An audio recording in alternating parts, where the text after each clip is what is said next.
派遣が社員旅行なんて行けると思ったのか？派遣ごときが行けるわけないだろ。バカだな。社員旅行の当日、俺たち家族の搭乗券だけが用意されていなかった。いつも俺を派遣社員と見下してくる課長の仕業だった。そもそも派遣が社員旅行って常識なくないか？ああ、派遣だからそういう常識も知らないのか。俺は思わず拳を握りしめた。いくらなんでもひどすぎないか。そしてしっかりと準備している大きなカバンと俺の妻を見て、さらに課長がバカにしたように笑った。めっちゃ行く気満々じゃん。すみません奥さん、派遣の彼が勘違いしちゃったみたいで。でもまあ、あなたもあなたですよ。こんな派遣が夫じゃね。ほら、派遣は会社書いて電話番しとけよ。ははは。そう言うと、課長は俺の背中をドンと叩いた。しかし、課長のこの行動が、後に彼が地獄に落ちる幕開けとなるのだった。俺は吉田洋一。少し前までは今と違う会社にいてごく普通のサラリーマンをしていた。だが、訳があって33歳という年で大手 IT 会社に入社。入社したのは妻のほのかの口利きだった。ほのかとは大学生の頃に知り合い、5歳の息子もいる。かわいいほのかとの子供、陽太だ。陽太は保育園に通っていて、毎日その様子を俺に教えてくれる。たまに覚えたての言葉を何度も俺に自慢してくるのだから、可愛くてたまらなくて、たくさん頭を撫でて褒めてやる。ほのかには甘いお父さんね、だなんて笑われていた。家族3人でとても幸せだ。そんな幸せで楽しい生活をしていたが、仕事はどうか。33歳の家庭持ちで転職なんて大変すぎると思うだろう。実際、俺もほのかの言葉に少しビビっていた。仕事が決まった日、ほのかの口利きで採用となった部署の名前を家でほのかに聞かれる。営業2部だよ。正直に答えると、ほのかは軽減な顔をして首をかしげた。よりによってなんでその部署なの？なんか問題でもあるのか？問題というかなんというか、一番人の出入りが激しい部署よ。辞める人が多いってこと？ほのかはそれ以上言わなかった。俺を不安にさせたくなかったのだろう。だが、働いていた経験のあるほのかにそんなことを言われてしまったら不安になるに決まっている。仕事当日には緊張して手汗が出たものだ。ドキドキしながら行ってみる。が、特に問題なさそうだった。あれ？思ったより普通というか、みんないい人そうだぞ。だが、ほのかの言っていた意味が分かったのは、とある人物に出会ってからだった。その人物とは、なんと運悪く俺の上司だった。この部署の課長だ。課長は上から何も聞いていないのか、ただふざけて言っているのか、正社員で採用された俺のことを派遣だと思って会話をする。新卒の時期じゃなく途中での正社員採用だったため、どうやら勘違いをしているようだった。そしてその課長の会話こそが問題で、どうやら俺のことを下に見ているようだった。課長は東大卒の自称超エリート。年がなんと俺と全く同じ33歳だ。どうやら会社では異例の出世スピードで仕事ができるらしい。そんな自分と俺を比べているようで、顔を合わせると同じ33歳なのにこうも違うものだなと見下してくる。そんなある時、いつも通り仕事をしていると、パソコンを使って仕事をしている俺の席に課長が近寄ってきた。あれ？派遣さんは何の仕事をしてるんだ？あ、課長、お疲れ様です。今は1週間後に提出予定の。いやいや、君は派遣でしょ？派遣は無能なんだから、電話番でも知ってて。は？あっけに取られる俺に、課長が電話と俺を交互に見ながらニヤニヤと笑っていた。これだから派遣さんは困るんだよね。正社員がやるような仕事を勝手に始めて、勝手にミスして、無能は無能らしく雑用だけやってるよ。俺は、はいはい、無能が無能じゃないって叫んでも無能なのは変わらないから、とりあえずそんな正社員がするような仕事を勝手にすんなよ。会社に入ったばかりの時には、俺は正社員ですよと勘違いしている課長に言いたかった。だが、課長は言いたいことだけを言ってそのまま言ってしまう。何か言おうとしても言葉を全部遮ってくる。日が経つごとに人の話を聞こうとしない課長に俺は呆れ果てていた。そしてさらに面倒なのは、ちょっと君。はい、課長。これコピーしといて。課長は俺の机に書類の山を置く。軽くペラペラと見ればすべて会議で使用する書類だ。この業務はあちらの、派遣なんだからお前の仕事に決まってんだろ。全部10部ずつコピーしてまとめとけよ。今日までな。今は別の業務を進めてて。課長はひらひらと手を振ってどこかへと言ってしまう。俺の言葉など完全に聞いてないよというように別の人と話し始めてしまう始末だ。俺はため息をつきながら書類の山を見た。今日も残業か。ほのかに連絡しておかないと。スマホを開いてほのかにメッセージを送る。ほのかに申し訳ないなと思いながら、俺は残業になりそうな旨をほのかに伝えた。そう、課長のせいでほぼ毎日が残業だった。派遣だからと仕事を押し付けてきては、課長はいつの間にか定時で帰っていく。みんな内心では課長ばかりと思っているが、一応課長は東大卒のエリート。仕事ができる人だからしょうがないと誰も文句が言えなかった。だが俺にとってはそろそろ我慢がならない状況になってきた。妻との間がギクシャクし始めてしまったのだ。仕事を始めるときにほのかとは陽太について話をしていた。ほのかも働いているため、二人で協力して陽太を育てようとちゃんと話し合いをした。休日には遊んだり、仕事から帰ってきたら一緒にご飯は食べるなど、いろいろとルールを決めていた。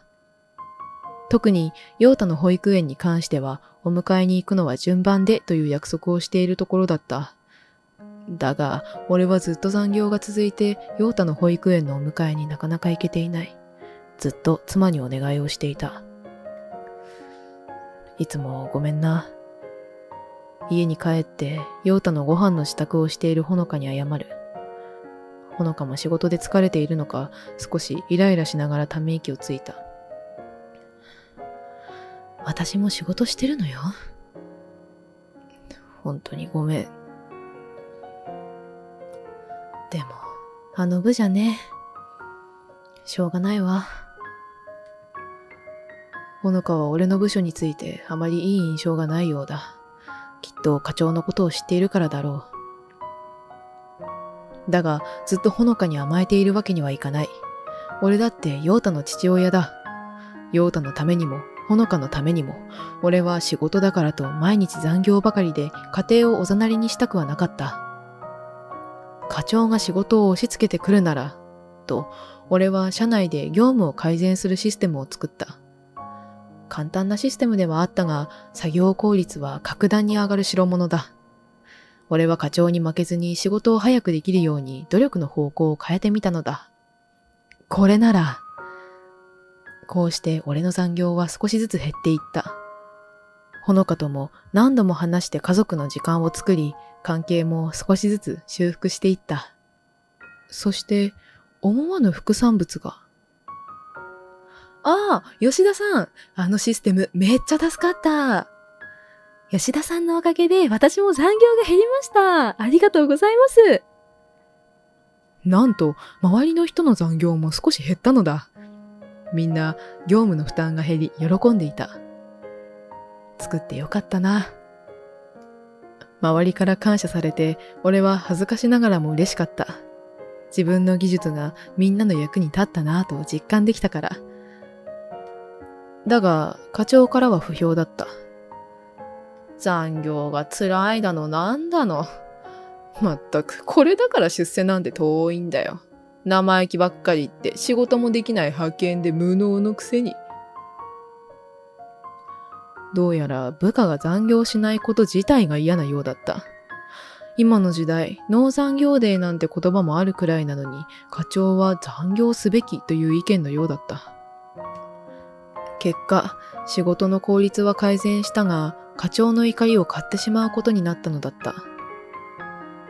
そんな部署でてんやわんやとしている中、会社ではアメリカの大手 IT 企業との業務提携が決まった。大手の会社との仕事のため、小さなミスも見逃せない大きな仕事だ。その視察を兼ねてサンフランシスコに社内旅行が決定する。この旅行は申請さえすればどの部署でも行くことができる上に家族も連れて行けることになった。サンフランシスコでしょ？いつだったかしら？私も一緒に行くわ。有給取らないと。ほのかは行く気満々で職場にすでに有給申請をしている。陽太もほのかと俺の楽しそうな空気を読み取ったのか、ほのかに甘える回数が多くなっていた。俺は申請書を書いて課長に提出する。課長は俺の申請書を受け取るが、申請書を見てニヤニヤと笑っていた。不思議で俺は首をかしげる。では申請したのってよろしくお願いします。ああ、はいはい。でもさ、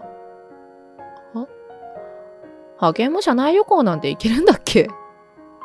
はあ。いや、そもそも俺社員だし。俺はため息をついてしまった。だが、訂正するのももう面倒になってしまった上に、結構時間も経ってるから課長だってさすがに俺が社員なことくらい知ってるだろう。嫌がらせでずっと言ってるんだろうな。社員だけど派遣扱いしてやろうみたいな。子供だな。そう思って俺は何も言わずにいた。そして迎えた社員旅行の当日。楽しみね。ようくん、そろそろ飛行機乗れますよ。ほのかが楽しそうな陽太に話しかける。陽太は初めて来る空港にキョロキョロして興奮していた。陽太は人が多いこの飛行場でも泣くことはなく、俺は安心した。飛行場に到着すると部署ごとに集まっていたので、俺は課長がいる自分の部署を探して向かう。もう何人かは集まっていた。俺は声をかけに行く。だが、俺のことを課長が見つけた瞬間、課長が笑いながら近づいてきた。君ってば、本当に来ちゃったの？はい。お疲れ様です、課長。今日はよろしくお願いし…いやいや、君の搭乗券ないから。は？俺は固まった。周りの人も課長の言葉を聞いて固まる。後ろにいるほのかも小さな声で、と声を出してしまった。搭乗券がないって、君が旅行に行けるわけないでしょ。ほらほら、派遣は会社に帰って、いつも通り電話番でも知ってろよ。何言って、そもそも派遣が社員旅行って、常識なくないか？はは、派遣だからそういう常識も知らないのか。ちょっと、あなた。俺が課長に言い返そうとするのをほのかが止める。課長がニヤニヤしながらほのかと俺を交互に見た。しっかりと準備している大きなカバンを見て課長がバカにしたように笑った。めっちゃ行く気満々じゃん。すみません奥さん、吉田くんが勘違いしちゃったみたいで、奥さんの前で恥ずかしい思いしちゃったね吉田くん。でもまあ、あなたもあなたですよ。こんな派遣が夫じゃねえ。なんだと。初めて俺は課長のことを本気で殴ろうとした。体が動く。だが、陽太を抱っこしているほのかが俺を止めてきた。あなた。ほら、行きましょう。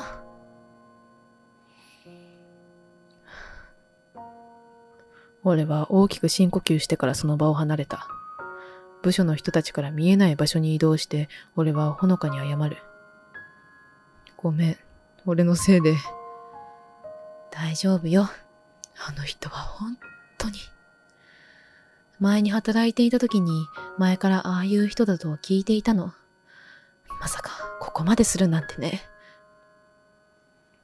ほのかは掲示板を見て指をさす。ねえ、搭乗券がないならこっちで行っちゃいましょうよ。席が空いてたら行けるかもしれないわ。そうだな。空いてるか俺聞いてくるよ。急いで行ってくるから少しここで休んでて。ええ、ありがとう。俺は航空会社に今日のフライトを聞きに行く。たまたま近い時間で席が空いていて、それに乗っていくことに。なぜ俺たち家族がサンフランシスコへ行くことを諦めないのか。せっかく出かける準備もしたというのもあるけれど、一番の理由は友達に会いに行くことだった。実は今回の旅行ではアメリカの友達に会いに行く予定があったのだ。アメリカの友達には予定が急遽変わったことを伝える。今日は直接行くよ、と。連絡できたから大丈夫だ。無事に行けそうでよかったわ。楽しみね。こうして俺たち家族は無事にアメリカへと向かうことができた。会社の旅行ではないので自由が利く。空港に到着すると見たことのある顔がいる。空港まで友達のボブの家族が迎えに来てくれていたのだ。ボブ、ここまで来てくれてたのか。久しぶりね。陽一、ほのか、久しぶり。アメリカの友達のボブ。ボブはアメリカに通っていた大学時代の同僚だ。ほのかとも知り合いのため、結婚前からこうして会っては一緒に遊んでいる仲だ。でも子供ができてからはお互い忙しくてなかなか会えていなかった。ボブの奥さんにも挨拶をしてから、奥さんの抱く子供にも挨拶をした。こんにちは。今日はお迎えに来てくれてありがとね。奥さんが抱いているのはボブの子供だ。実はボブにはヨータと同い年の息子がいる。なんとタイミングよく同じ年に生まれたのだ。ボブの家族と運命を感じてしまうくらい当時は驚いた。ヨータが恐る恐るボブの息子に手を伸ばす。ボブの息子もヨータに興味はあるようでじーっと見ていた。様子を伺っているようだ。さあ、陽一たちも疲れてるだろうし、家でゆっくりしようか。我が家に案内するよ。奥さんできて家を新しく買ったんだってな。聞いたぞ。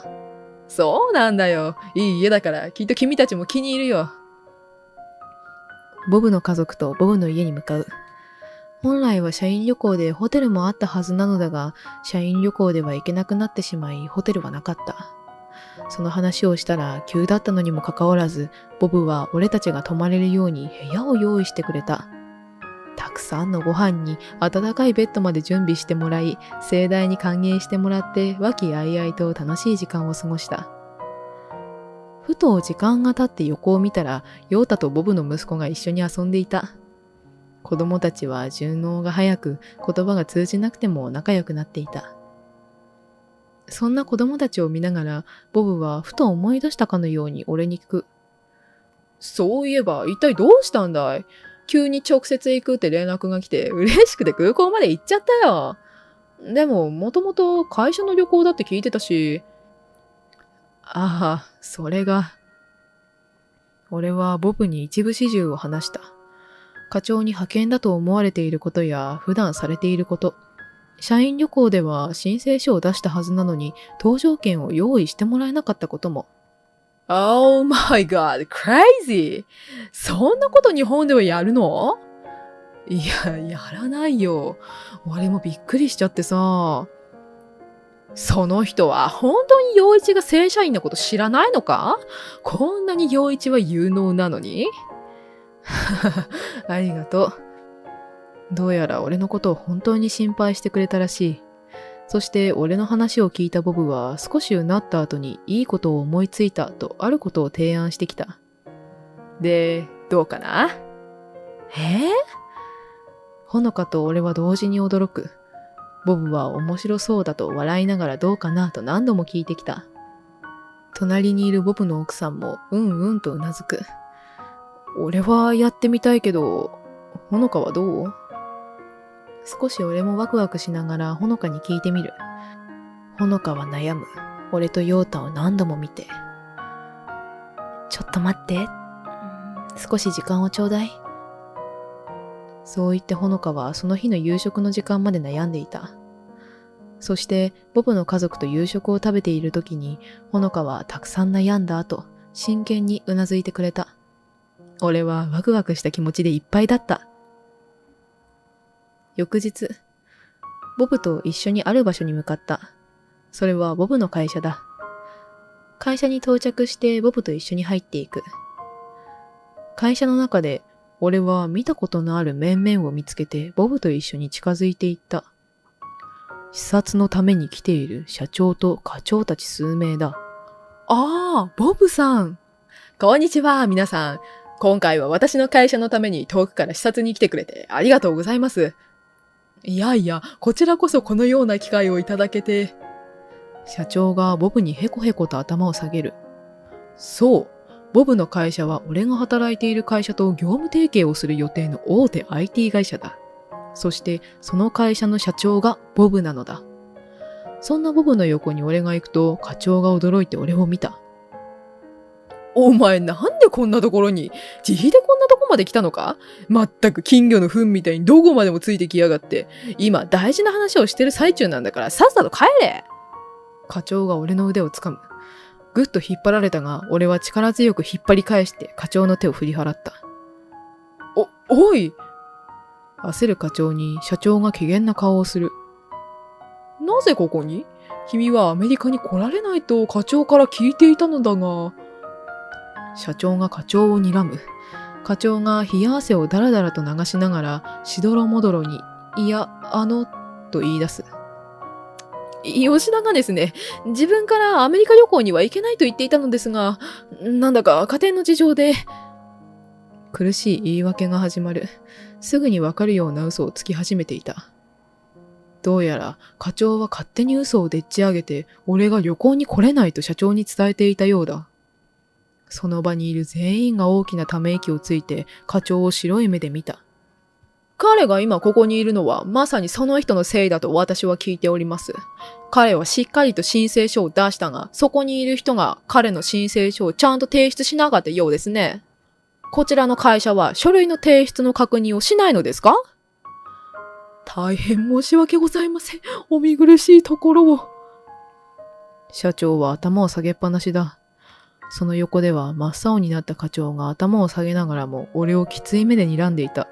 まるで俺のせいだと言わんばかりに。だがボブはそれに気づいていたようで課長に向かって言い放つ。私はそんな無責任な人がいる会社とは取引ができません。そんな！課長が一番最初に口を開いた。だが追撃をするようにボブが腕組みをしながら話す。そもそも私の会社があなたたちの会社と取引をしようと思ったのは彼がいたからですよ。そんな一派遣を？課長はまだ俺のことを派遣だと思っているようだ。するとボブは力強く言った。あなたは知らないのですか？彼は世界的にも有名な天才プログラマーですよ。そう。俺とほのかはここアメリカのスタンフォード大学コンピューターサイエンス学部にボブと通っていた。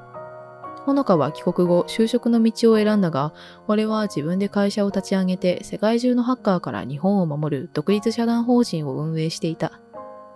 ほのかが口利きをしてこの会社に入った理由は、俺のこの技術をぜひ会社にもと言われたからだ。俺は社団法人を運営しながら会社に中途で入社することになったのだ。その噂を聞きつけたボブは、俺が働いている会社ということで業務提携の話を持ちかけていたという流れだった。彼にずっとアピールしてたんですが、いつも断られていたんですよ。日本を離れられないって。だから彼がいるあなたたちの会社と提携すると決めました。じゃあ、うちの会社との取引はしてくれるってことですよね。吉田はうちで働いているんですから。課長が慌てて言うが、その言葉をボブが遮った。まるで俺の言葉を遮る課長の時のように。いいえ、しませんよ。彼はこちらで採用することが決まりましたので。課長が会社に響く大きな声を出す。慌てて声を小さくして、ボブと俺を交互に見た。その目からは焦りが見えていた。採用とは？社長がボブに問いかける。そのままですよ。彼は私の会社で働いてもらうことにしました。ボブが俺の肩を叩いた。俺と目を合わせて笑顔を作ってくれる。俺も自然と笑みがこぼれた。そう。俺はアメリカに移住してボブの会社に入社することを決めた。ボブからはずっと前に誘いをもらっていたのだが、その時はなかなか決断できずにいた。ヨータは保育園に入ったばかりで友達ができているようだったし、ほのかにも仕事がある。日本にいた方がいいんじゃないかと考えていた。結局、前に誘われた時には断っていたのだ。だが、今回の件でボブは再び俺を会社へと誘ってくれた。一度断ったのにもかかわらず、ボブは一生懸命に話して、また誘ってくれたのだ。俺とほのかはあれからボブの家でも二人きりで話して家族揃って移住を決めた。一番の心配はヨータだったが、ボブの息子とどうやら仲良くなったらしく、言葉の壁を乗り越えてくれている。何よりヨータに友達ができたことが嬉しかった。俺はヨータにも広い世界を見せてあげたい。言葉の壁を乗り越えて友達ができたヨータに、日本だけじゃなく世界を見せてあげたいと思った。こうして俺たち家族は今の会社を辞めてアメリカへと移住を決めた。その後、社長は課長を責めた。普段からそのような行いをしていた課長を平社員に降格。課長は1ヶ月程度は頑張っていたようだが、もともと部下だった人たちに白い目で見られながら雑用を頼まれるたびに悔しそうな声を上げて、結果会社に居づらくなったようだ。自分から退社を申し出た。社長は課長が自主退社した後にボブの会社に連絡を取る。課長を解雇したので、なんとか仕事を一緒にさせてほしいとお願いをした。何度もお願いをして、俺も一応働いていた会社で馴染みもあったため、ボブと一緒に了承。ボブの会社と前に予定していた業務提携を結んだ。俺はというと、今はボブの会社でのびのびと働かせてもらっている。ボブはすぐに俺を迎え入れる準備をしてくれたため、俺はすぐに退職し、ボブの会社に移った。ほのかの才能もボブは買ってくれて、今なんとほのかと同じ職場で俺は働いている。そして、アメリカでは新しく3人で生活する家を建てて、のんびりと暮らしている。ボブの家と近いため、ボブの息子といつでも会えるようになったのだが、ヨータはそれが嬉しいらしく、日本にいた時よりも笑顔が増えた。それでも、最初の頃は保育園をどうするか悩んだ。ほのかも俺も働いている間は、ヨータをどうしようか。そんな中、ほのかがボブと相談して、会社に託児所などを作ることに。ほのかはヨータだけでなく、他の社員の子供のために、といろいろ張り切って考えてくれるそうで、ボブはほのかの意見に真面目に耳を傾けてくれる。ボブの会社は俺たち家族が来たことにより、子育てしながらも働くパパやママには働きやすい環境となった。ボブの奥さんもこれにはとても喜んでくれて、俺たちはボブ家族と今まで以上の仲になることができた。アメリカは実力社会だが、のびのびと仕事をさせてくれる。おかげで楽しく仕事に取り組むことができている。何より、俺の話をちゃんと聞いてくれるボブ。上司や同僚として最高の仲間だ。人として人の話に耳を傾けることは大切なことだ。それは家族や友達だけではない。同僚や部下の話にもすべきことだ。俺は課長のようにならないためにも、周りの人を今以上に大切にしていこうと思う。君のお兄さんが中卒だと？こんな人間とうちが家族になろうなんて、あまりにもぶしつけじゃないか。最終学歴が中学校なんて、我々を馬鹿にしているのかね。婚約者の実家へ挨拶に行くと、突然そんなことを言われた。同席している兄へ冷たい視線が向けられる。兄は親の代わりに俺を育ててくれたかけがえのない人だ。それをこんな風に言うなんてひどい。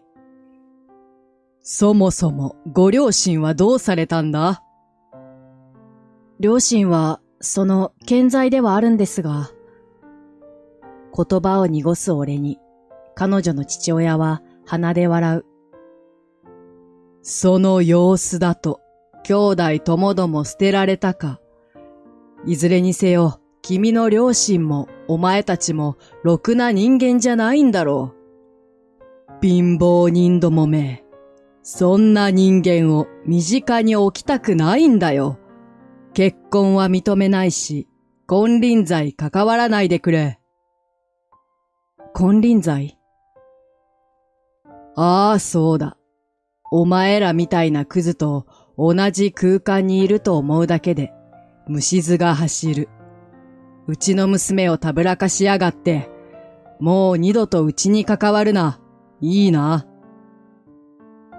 ドンとテーブルを叩きつける彼女の父親。すると挨拶以降ずっと黙っていた兄が口を開く。その口元には笑みが浮かんでいる。そのお言葉を待っていました。兄の発言に婚約者の両親は不可解な表情をしていた。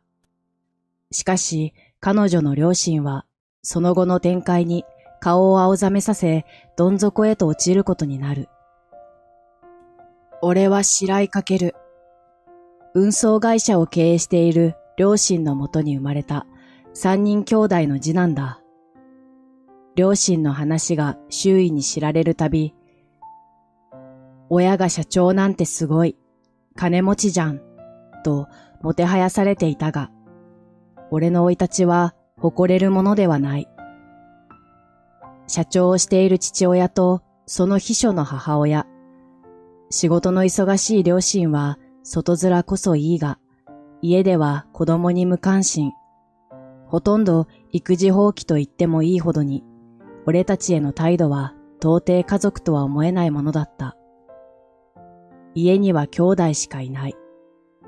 両親は会社近くのホテルで寝泊まりしており、定期的に食費だけがいつの間にか机の上に置いてある。正月もクリスマスも誰かの誕生日も両親に祝われたことはなかった。サンタクロースの存在なんて中学生になってから知ったほどだ。そんな家庭は普通だと思っていたのだが、友人と話しているうちに、どうやら俺たちの生活は一般的に問題視されるものなのだと知った。両親と接することはないが、お金だけはある。きっと恵まれている方だ。と俺は勘違いしていることを中学校卒業を目前にして思い知る。進学する予定の高校から入学金が振り込まれていないと連絡を受けた。兄の時は俺たちの生活費用口座を教えられ、そこから引き落としてもらっていたらしい。同じように手続きをしたはずなのだが、確認すると預金残高が0円だった。両親に確認すると、最近会社の業績が振るわないらしく、俺たちの養育費を切り落として社員への給与に回すことにしたのだという。一方的に告げられ、そのまま電話を切られた俺は呆然としながら兄の空に事情を説明した。大丈夫だ、かける。気にするな。高校に行く金はあるよ。いつかこんな日が来ると予期していたのか、兄は毅然としていた。高校に行きながらアルバイトしてたんだ。あの人たちからの供給が止まった時のために。でも、それは兄ちゃんのお金だよ。じゃあ、どう使おうと俺の勝手だな。急いで手続きしよう。渋る俺の手を引き、兄は銀行に向かった。入学金を立て替えられるほど貯蓄していたことを知り、俺は驚いた。兄ちゃん、ごめん。俺のせいで。いいんだ。俺よりかけるの方が勉強ができるしな。その言葉に引っかかりを覚える。どういう意味と問うと、兄は微笑むだけだった。数日後、兄が朝から高校の制服ではなく私服でいることを疑問に思う。兄ちゃん、学校は？辞めたんだ。気まずそうに頬をかく兄に、俺は耳を疑った。辞めたって。今後、親からの援助は見込めなさそうなんだ。一応連絡してみたんだけど、これまで振り込んでやっただろ。もう大人なんだから自分で何とかしろ。だってさ。そんな。確かに振り込んでもらってはいたが、贅沢できるほどの金額ではなかった。安いスーパーを駆け回ったり、光熱費を切り詰めたり、それでやっと暮らしていける程度だった。それに、大人といっても、兄はまだ17歳だ。だから俺、アルバイトじゃなくて正式に働くんだ。じゃあ、俺のせいで辞めたの？違うよ。かけるのせいじゃない。だって、兄ちゃん一人でならアルバイトでやっていけるかもしれないのに、貯金だってあったのに、俺の入学金にしたから。かける。兄は優しく、それでいて鋭い声で俺を制した。かけるのせいじゃない。あの人たちが親としての責務を放棄したことが悪いんだ。お前は何も気にしなくていい。もし後ろめたいなら、俺の分まで勉強を頑張ってくれ。でも、大丈夫。自分とかけるで生活していく分にはなんとかなるよ。ゆうは、俺たちが心配しなくても問題なさそうだし。兄は、この家にはいない三男の名前を挙げた。現在中学生のゆうは、両親と共にホテル暮らしだ。小学生の頃から頭が良く、英語も音楽も教えたものは何でも吸収した弟を、両親は体操を可愛がり、手元に置くようになった。だから、俺たちは三人兄弟だが、二人暮らし。ゆうはきっと、高校や大学に行かせてもらえないなんてことにはならないだろう。兄は、中卒でも働ける倉庫で、在庫管理の仕事を始めた。両親を信頼せず、俺を育て上げると意気込んだ兄の努力は凄まじく、自ら率先して業務効率を上げ、社内での経験や他社とのコネクションを築き上げていった。一日中働き続けた兄は家に帰ってくると疲れてすぐに寝てしまう日々。俺はそんな兄の思いを無駄にしないよう勉学に励んだ。学校では友人ができ、遊びや部活に誘われたが、俺のために中退した兄のことを思うと自由に振る舞っていられなかった。みんなは家に帰ると親がいたり、部活に勤しむ余裕があるのだなと思うとやるせない。俺にはそんなことをしている時間はなく、アルバイトを始め、自分の学費は自分で払うようにした。そして特待生として少ない学費で大学への進学まで叶った。すべて兄のおかげだ。俺は大学で学んだことを活かして兄に恩返しをする。これが俺の人生の目標だ。そんな話をアルバイトの休憩中に彼女へ話していた。学習塾でアルバイトをしている俺は同じ年齢で同僚の道重ひなと恋人だ。彼女と将来の話をしているうちに俺の生い立ちの話になっていたのだ。彼女の両親は大企業の役員らしく、卒業後はそこへ入社することが決まっているらしい。傍から見れば羨ましい状況かもしれないが、ひなの顔は暗かった。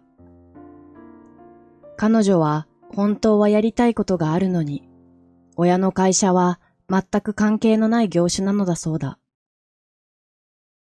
親の敷いたレールの上にいるなんて情けないよね。俺とは正反対の境遇。もしかして弟の優も似た状況なのだろうか。そんなことはないよ。期待されている証拠だ。親の会社に勤めることは素晴らしい経験につながるし、無駄なことはない。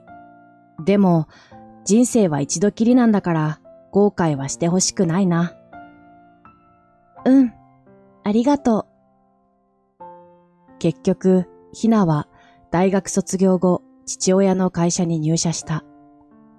一方の俺は、ネットショッピングを運営する会社への就職が決まった。それから3年後、互いに生活が安定した俺とひなは結婚することになった。まずは俺からひなの家へ挨拶に行く予定だったのだが、親と一緒に来てほしいとのことだった。顔合わせを一緒に済ませるつもりなのだろうか。ひなも両親の意図がよくわからないらしく、当日は不安そうにしていた。とはいえ、両親が来てくれるはずもなく、兄が親代わりとしてついてきてくれた。近くの駅で兄と俺を出迎えてくれたひなは家へと案内してくれる。応接間に通され手土産を渡し、それぞれ挨拶と自己紹介を済ませる。兄が名乗ったところで、ひなの父親は不思議そうな顔をした。白井くんのお兄さんだと？どうして兄弟がここに？兄が保護者なんです。なので、今日は二人で挨拶に伺いました。俺は堂々と言ったが、ひなの両親は顔をしかめる。保護者？どういうことだ？兄が僕を育ててくれました。高校を中退してまで教育費を。高校中退？俺の言葉を遮り、ひなの父親が声を荒げる。君のお兄さんは中卒だと？ええ、そうですが。そうですがじゃないよ。そんな人間とうちが家族になろうなんてあまりにもぶしつけじゃないかね。俺は思いもよらない主張に一瞬言葉を失った。兄も目を見開いている。何か気に障りましたでしょうか。先ほども申しましたが、兄は高校には進学しておりました。決して不祥事を起こして退学になったのではなく、弟である僕を育てるために。理由なんてどうでもいいんだよ。最終学歴が中学校なんて我々を馬鹿にしているのかね。ひなから話の端々に聞いていたが、両親ともにエリート志向らしい。まさか兄にまで求めてくるなんて思ってもいなかった。馬鹿にしているなんて。ただ、僕は兄のおかげで大学に行くことができました。道重さんがご懸念されるような人間ではございません。君が弟だからそう言えるんだろう。お父さん、ソラさんは立派な。ひなは黙っていなさい。これは私たちの話よ。道重家の将来にも関わることなの。それに、あなたのために言っていることでもあるのよ。ひなの母親に制され、困ったようにうつむく。彼女の親の敷いたレールの上にいるという言葉が思い起こされる。きっと将来のためにと厳しく育てられた彼女は何か言うたびにこうやって上から押し付けられてきたんだろう。母さんの言う通りだ。これから嫁ぐ先には親がおらず、中卒のくせに恥ずかしげもなく生きている人間が縁者になるなんて、そもそもご両親はどうされたんだ？両親は、健在ではあるんですが、言葉を濁す俺に、ひなの父親は鼻で笑う。その様子だと、兄弟ともども捨てられたか。いずれにせよ、君の両親もお前たちもろくな人間じゃないんだろう。貧乏人どもめ、そんな人間を身近に置きたくないんだよ。結婚は認めないし、金輪際関わらないでくれ。金輪際？ああ、そうだ。お前らみたいなクズと同じ空間にいると思うだけで、虫唾が走る。うちの娘をたぶらかしやがって、もう二度とうちに関わるな。いいな。ドンとテーブルを叩きつけるひなの父親。すると挨拶以降、ずっと黙っていた兄が口を開く。その口元には笑みが浮かんでいる。そのお言葉を待っていました。その内容にひなの両親は不可解な表情をしていた。もともとあなた方と縁者になることは我が社にとっても懸念だったんです。何の話だね。頭がおかしくなったのか？兄はその言葉を無視して続ける。仕事とプライベートは別。私もそれくらいわきまえております。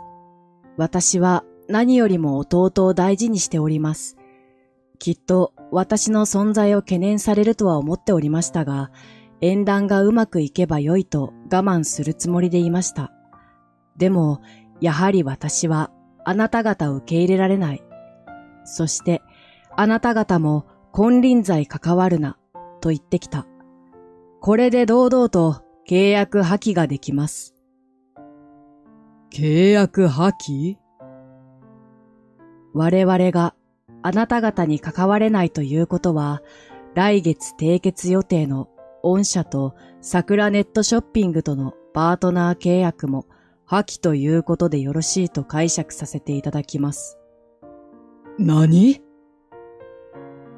兄の言葉の意味を理解するのに頭が追いつかないのか、それまでの勢いが止まる。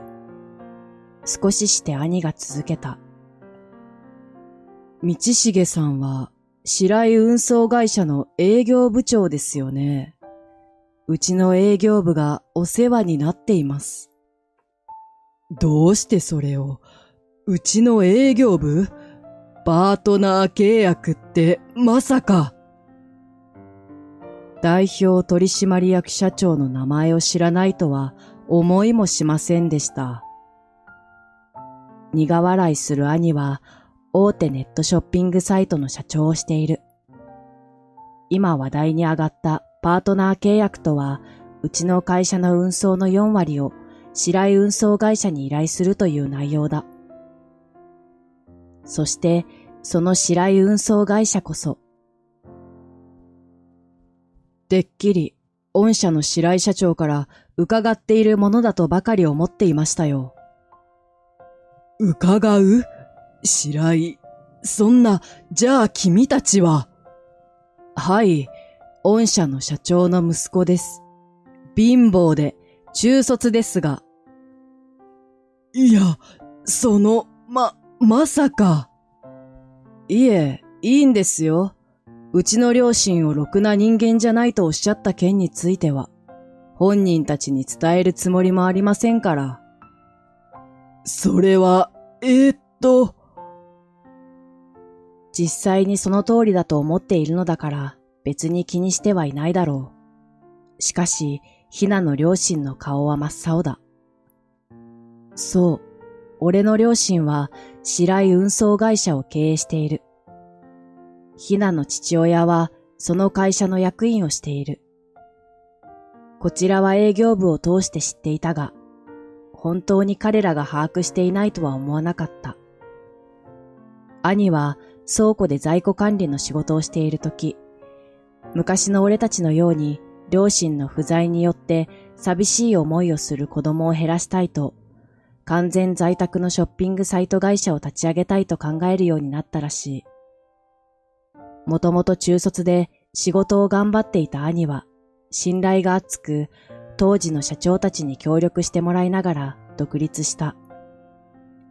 兄の経営方針は多くの働き手を賛同させ、従業員はあっという間に集まった。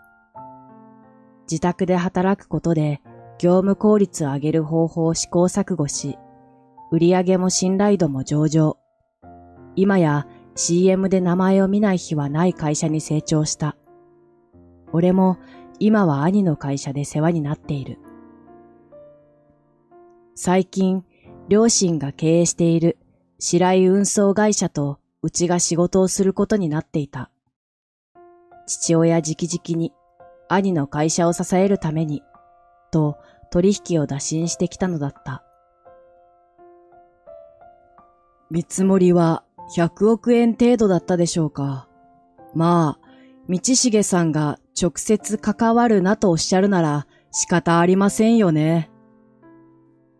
社長が取り付けた仕事であったことも加わって、ひなの両親は机に手をつけ頭を下げた。申し訳ございませんでした。まさかそのような立派な方だったとは。大変お世話になっております。この度の非礼をお許しください。いや、今更言われても遅いんですよ。結局、学歴や生い立ちで人を判断するような方が役員なんですよね。弊社には、それこそ様々な家庭事情の人間も多くいます。誰もが大事な社員でして、そんな人がいる会社と仕事をする必要性が感じられません。それは、いえ、今から考えを改めます。だから。そんな言葉を信用しろと？先ほどの言葉がなかったことになるとお思いなんですか？こちらの立場で態度を変えられましても、何の意味もないんですよ。手のひらを返したと思ったひなの父親だったが、謝ってもどうにもならないとわかると、再び態度を変えた。うちの業績が悪くなるとひなも困るんだぞ。ひなだってうちの社員なんだからな。今回のことで親子ともども処分される可能性だってある。そうなったら困るだろう。娘を人質に取るなんていよいよ救えない。それに今回のこととひなは全くの無関係なのに。俺は無駄な抵抗だと言ってやろうとしたが、その前にソファーの端に座っていたひなが顔を上げた。人生は一度きり。ひな？私、明日会社にこれを出します。ひなが取り出した茶封筒には辞表と書いてある。ひなの両親は目を見開いた。私、この会社辞めるし、この家も出ていく。だから、かけるくん、そらさん、私のことは気にしないで。ひな、どうしたの突然。突然じゃないわ。ずっと思っていたし、準備もしていたの。私が試験の成績を見せるたびに褒めてくれる反面、他のクラスメートはバカだって蔑んだり、私が働いている時だって、私が誰かのサポートをするたびに、その人を使えないやつだって言ったり。そんなお父さん、親としても上司としてもすごく嫌だった。ひなは今まで溜め込んでいた気持ちを少しずつ吐き出していく。本当はもっと声を荒げたいだろうに、その術を知らず、淡々と話している。お母さんもお父さんの言うことを絶対に聞きなさいって、私の気持ちも夢も全く聞いてくれなかった。もうこんな人生は嫌なの。あなた、自分が何を言っているのかわかっているの？母親が慌ててなだめようとするが、ひなは止まらない。わかってる。これからはお父さんにもお母さんにも頼らず、従わずに生きていくの。この恩知らずが、誰がここまで育ててやったと思ってる？ひなの父親の怒りの矛先は、俺たちからひなへ向かう。ひなは目に涙を浮かべながら立ち上がった。お父さんとお母さんよ。とても感謝しているわ。私にかけたお金なら働いて返す。でも、私の人生にもう口出ししないで。私だって一人の人間なの。お父さんたちの操り人形じゃない。後々聞くと、ひなが自分の意思を面と向かって伝えたのは、あの時が初めてだったらしい。だからだろう、ひなの両親はあっけに取られ、その間に彼女は耐えきれず部屋を出て行った。俺たちももう話すことはないので帰ることにした。後日、取引を中止したはずの父から再び連絡が来た。道重営業部長を解雇するので、契約の破棄を取り消してほしいとのことらしい。どうだ、こちらがこんなに譲歩しているんだ。また親子で楽しくやろうじゃないか。ずいぶん調子のいいことを言うな。親子で楽しくやっていた時期なんてない。一番辛い時にそばにいないで、今頃になってすり寄ってきて、何が楽しくだ。そもそも彼のような人間を役員に置いているのは父なのに、責任を彼だけに押し付けるのか、と冷めた気持ちで話を聞いていた。おまけに俺と兄を役員として迎え、合併しないかなどと言い出した。こちらのメリットとして、なんと親子で働けることを提示してきた。親子なんて言葉が彼から出てくるなんて思わなかった。事業拡大が目的だろう。俺たちのことを本当に大事にしたいのなら、まずは謝罪だと思う俺の意見は間違ってはいないはずだ。うすうす感づいてはいたが、こちらのネームバリューが目的だったのだろう。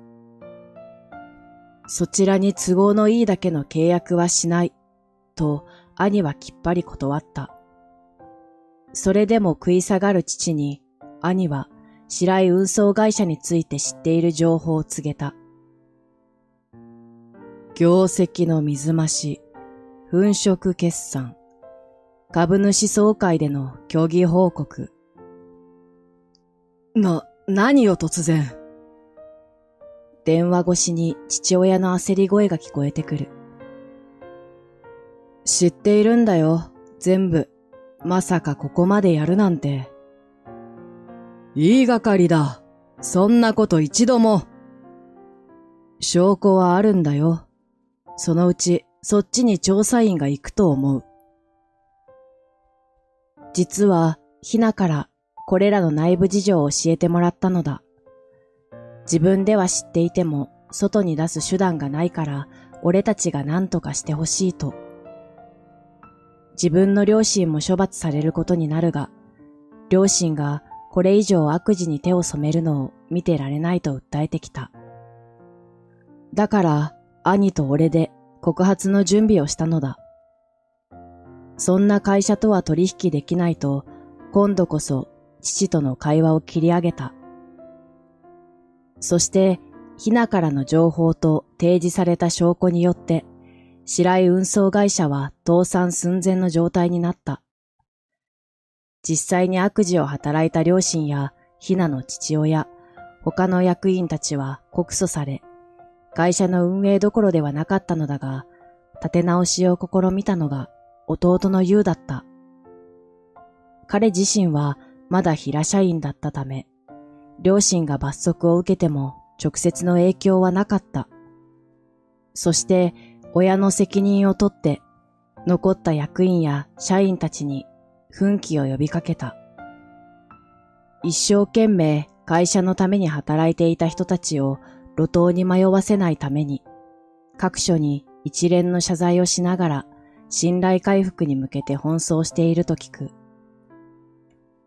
彼もひなと同じで、親の敷いたレールから抜け出せなかったんだ。幼い頃は目をかけてもらえる彼を羨ましくも思ったが、ユウも苦労していたに違いない。今度、ユウと食事に行かない？兄に提案するとうなずいてくれた。その時にはひなのことも妻として紹介しよう。彼女は今、教師の免許を取得するため、大学に戻り実習を受けている。アルバイト先が学習塾だったのも、教育に興味があったかららしい。毎日疲れながらも、一日の出来事を楽しそうに話してくれる。かけるくんが後押ししてくれたからだよ。本当にありがとう。人生は一度きり。この言葉がひなの中で励みになったそうだ。今人生を満喫している彼女を見て、俺も自分の目標に向けてもっと頑張ろうと思える。そのことを兄に伝えると、かけるが一生懸命生きてくれていることが何よりの恩返しだ。と言われた。兄さんにはかなわないな。兄のように他人の幸せを本気で考えられる人は本当に立派だと思う。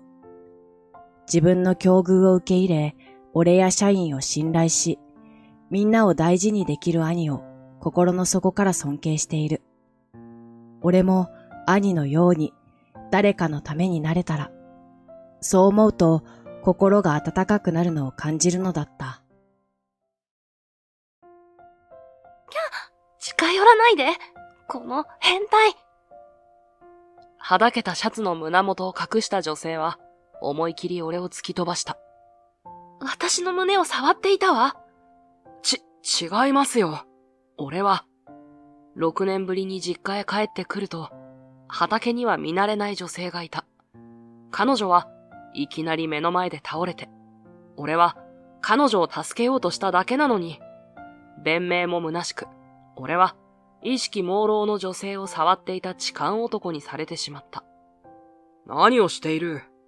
あんた、大山さんとこの和春くんじゃないか？女性と言い争っているところに、次々と人が集まってくる。果たして、俺は誤解を解くことができるのか？この女性の正体とは、最悪の出会いをした俺たちは、この後、一つ屋根の下で過ごすことになる。そして、二人の関係も徐々に変化していって、相変わらず何もないところだな。目の前に広がる光景を眺めて、様々なものが入り混じった気分でつぶやく。そんな俺の名前は、大山和春、28歳。大卒で勤めていた会社を辞め、この度、故郷の町に帰ってきた。唯一のコンビニもなくなってたし、これはいよいよかもな。限界集落。この町以上にその呼び名がぴったりな場所は、そう多くないだろう。若者が減って高齢者ばかりになり、その高齢者の数も減り続けている。このまま行けば、いずれは集落そのものが消滅してしまうだろう。まさに、そう危ぶまれている場所。それが、俺の生まれ育った町だ。周囲は見渡す限り山に囲まれ、田んぼと畑が広がる以外は、ちらほらと民家があるだけ。まあ、端的に言えば、ど田舎なのだが、帰ってきたなぁ。俺にとっては懐かしい故郷。たくさんの思い出がある場所だった。そして俺は、案外この町が嫌いじゃない。だから、こうして帰ってくる気になったんだろうと。額に浮かんできた汗を拭いながら、俺は実家までの道を歩き始めた。ただいま。そっと玄関の戸を開けて、恐る恐る家の中の様子を伺う。それは、今から10年前。ほとんど飛び出すような形で実家を出たからだった。今にも父の大きな足跡、それに、和春という大声が響いてきそうで、俺は首をすくめて衝撃に備えた。ところが、あれ？昔と何一つ変わらない実家は、ひっそりと静まり返っていた。まるで、今は誰も住んでいないかのように。ああ、そっか。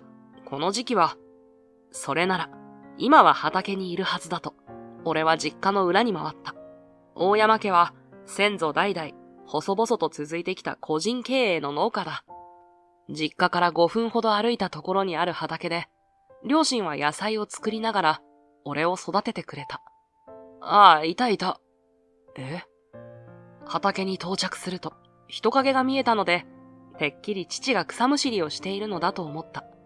しかし、よく見ると、父にしては小さい背中。記憶にある土と汗で汚れたポロシャツではなく、汚れ一つない真っ白なワイシャツ。そして、うなじで束ねた長い髪。どちら様ですか？驚かせないように、遠くからそっと声をかけた。その時だった。ぐらりと、畑にしゃがみ込んでいた人物が揺れて、そのまま、どさっと横向きに倒れたではないか。大丈夫ですか？慌てて駆け寄り、倒れている人物に声をかける。同時に、その顔を覗き込んだ瞬間、俺ははっと息を飲んだ。女性、それもかなりの美人だ。長いまつげ、シャープな鼻筋、綺麗な形の唇。その横顔だけで、まるで女優かモデルのような美貌に圧倒されて。そんな場合じゃない。大丈夫ですか？聞こえたら返事をしてください。はい、聞こえます。肩を叩きながら呼びかけると、女性はか細い声で返事をした。けれど、目は閉じたままで、真っ赤な顔にはびっしりと大量の汗をかいている。自分で起き上がろうとする様子も見られない。これは、熱中症かもしれないな。この日の最高気温は32度と、春先にしては異例の暑さだ。熱中症といえば、夏のイメージだが、体が暑さに慣れていない春も、またリスクが高いと聞いたことがある。俺も、バス停から歩いてくるだけで、大汗をかいて、いっそ川に飛び込んでしまいたいくらいだった。ましてや、とにかく、ここじゃダメだ。どこか涼しいところに、慌ててあたりを見回しても、もちろん周りは田んぼと畑ばかり、クーラーの効いた涼しい部屋なんてあるはずもないが、幸いにも畑の近くに昔から立っている木があった。よいしょっと。おい、聞こえますか？気持ち悪いとか頭が痛かったりしませんか？どうにか女性を木陰まで運び、幹に体をもたれかけさせる。状態を確かめようと呼びかけるが、先ほどまでかろうじて意識があった女性は、ぐったりと目を閉じたまま、ぐったりと辛そうで、返事も返ってこない。まずいな。彼女が体調を崩した原因は明らかだった。まず、30度を超える気温の中で、帽子をかぶっていない。代わりに、日焼け対策なのか、頭から首元までタオルをぐるぐるに巻いて、シャツのボタンをきっちり、一番上まで留めている。おまけに、シャツの下には長袖のインナーまで着ていて、こんな日に、こんな格好で畑にいたら、そりゃ倒れもするだろう。俺は呆れながら、まずは女性の体を冷やすことにした。彼女がしていた軍手を取り、タオルを外して、内側にこもった熱を少しでも発散させる。そして、すみません。こういう事態なので、絶対に他の意味はないので、意を決して、俺は女性のシャツのボタンに手をかけた。首元のボタンを外し、それでも熱そうだったので、さらに下のボタンも外していく。そして、とうとう胸元に差し掛かった時、突然、女性がカッと目を見開いた。やだ、ここら一帯に響き渡るような叫び声を上げて、女性は俺を突き飛ばすと、シャツの胸元を両腕で隠した。それは、まるで俺が、違いますよ。俺はただ、近寄らないで。先ほどまで意識朦朧だったとは思えないほど、はっきりとした口調で女性が叫ぶ。すると、そこへ向こうから軽トラックが近づいてきた。何をしている？軽トラックから降りてきたのは、6年ぶりに顔を合わせる、父の大山義雄だった。痴漢です。この人が私の服を脱がせて、胸を触っていたんです。違うから父さん。この人が倒れたから。倒れた隙を狙って触ったの？卑劣、最低。この変態。変態？人助けをしただけなのに、なんて言われようだ。俺がショックを受けながら弁明していると、騒ぎを聞きつけた近所の人たちまで集まってきてしまった。あら、大山さんとこの和春くんじゃねえか。帰ってきてたのかい？ああ、どうも。おい、べっぴんさんが一緒にいるぞ。東京から嫁さんを連れてきたのか？嫁？それって、私のこと？勘違いにしても程があるわ。こんな変態男となんて。それはこっちのセリフだ。妙な誤解をして盛り上がるご近所さんたち。あからさまに嫌な顔をして否定する女性と、ムキになって言い返す俺。そんな収拾のつかない大騒ぎを鎮めたのは、一人だけ黙り込んでいた父だった。やかましい！腕を組んで一喝。それだけで、一瞬にしてあたりはシーンと静まり返った。続いて父は、呆然とする女性をじろっと睨みつける。倒れたって？だから、あんたに手伝いは無理だって言ったんだ。この忙しい時に迷惑だ。帰ってくれ。そんな、待ってください。もう少しだけでも。手伝い？どういうことだと、俺が尋ねようとすると。お前もだ。今さら、何をしに帰ってきたんだか。二人まとめて東京に帰るんだな。親父、父は、俺のことまで冷たく睨みつけたのだった。ただいま、母さん。ずっと帰ってこなくてごめん。仕事を辞めて帰ってきたこと。これから再び故郷で暮らすこと。仏壇に手を合わせながら、写真立ての中でニコニコと笑う母に報告する。こうして、母に会うのも6年ぶりという、俺はとんだ親不孝者だ。あ、お茶なら私が。いえいえ、取材させていただけるなら何でもします。俺に変態男の濡れ衣を着せた女性は、清水鈴香さんというらしい。東京のテレビ局に勤める記者で、限界集落の農家が題材のドキュメンタリー番組を作るために、地方で取材をして回っているとか、いつの間にか、一緒に実家へ上がり込んで、勝手にお茶を入れたり、古くてボロいだけの実家を、歴史を感じますねと、無理やり褒めたりしている。すべては、父に取材の許可を取るために。いい番組作りのためには、取材対象との密なコミュニケーションが欠かせませんから、そのためには、現場で作業をお手伝いさせていただくのが一番の近道。自ら体験して、取材対象と同じ目線に立つのが私の取材方法です。清水さんは、ドヤ顔でそう語るが、手伝いね。俺には仕事の邪魔をしただけに見えたけど。はい？そもそも、本気で手伝う気があるなら、服装から整えてくるものだと思いますよ。そんなシャツにスラックスで、何の作業ができるって言うんだか。しかも、日焼けが嫌だったのか知らないけど、厚着した挙句熱中症で倒れるなんて、農家の仕事を舐めてるとしか思えない。我ながら嫌な言い方をしている自覚はあった。けれど、これでも農家の長男として生まれ、かつては両親と農作業をしていた人間だ。この家にとって、農業は生活を支える重要な柱だと知っている。そこへ、興味本位で半端に手を出されては、腹が立つのも当然というものだ。それで、まさか、草むしりだけが農作業だとは思ってませんよね。これから何の作業をするのか、作物の収穫まで何ヶ月かかるのか、もちろん勉強してきていますよね。ところが、やはり清水さんもテレビ局の人間。少しも動じることなく、理路整然と言い返してきた。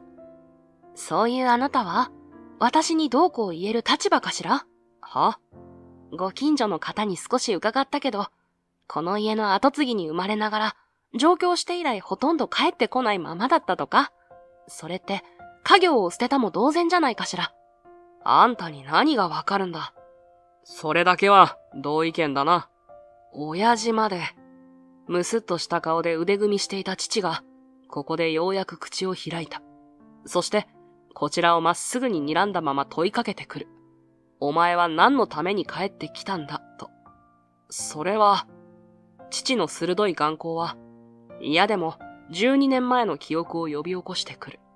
あの時は、何のために東京へ行くんだ、とも聞いてくれなくて。そんな父が嫌で仕方なくて、俺は逃げるように東京行きの新幹線に乗ったのだ。父は昔からとびきり頑固で無口。